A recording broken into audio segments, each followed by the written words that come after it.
Then we move to the medications. All the medications that are available for the treatment of diabetes can be used in the elderly. There are some things or some important things that have to be highlighted regarding some of these oral medications.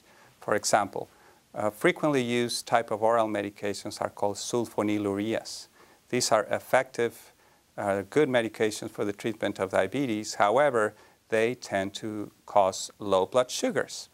And particularly in the elderly, the risk of developing low blood sugar increases even more compared to a younger person. So in general, we try to avoid sulfonylureas in the elderly unless they do not respond well to other medication. The other very frequently used oral agent is called metformin.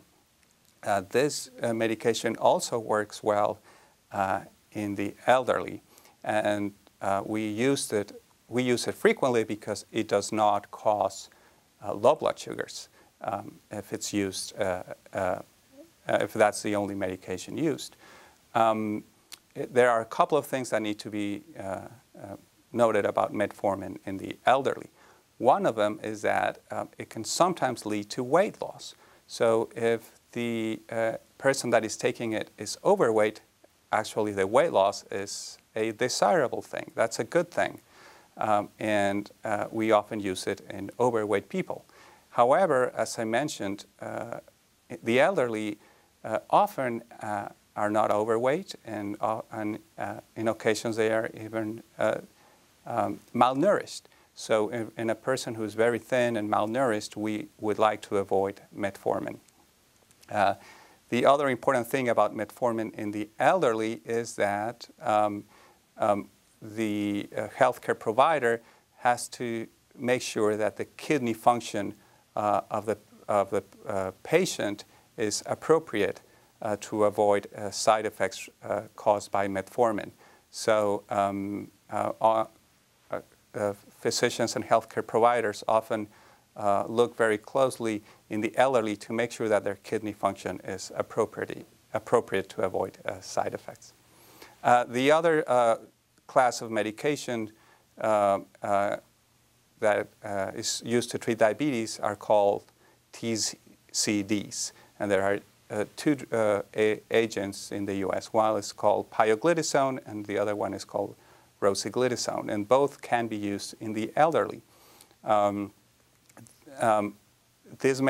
favorable things about this medication is that they do not cause low blood sugar, and also they are fairly effective. One effect that they have is that they tend to cause weight gain. So if the person is already overweight, sometimes we try to avoid this type of medications. But if an elderly person is very thin, this is a medication that probably we would like to use because it will cause some weight gain that may be favorable.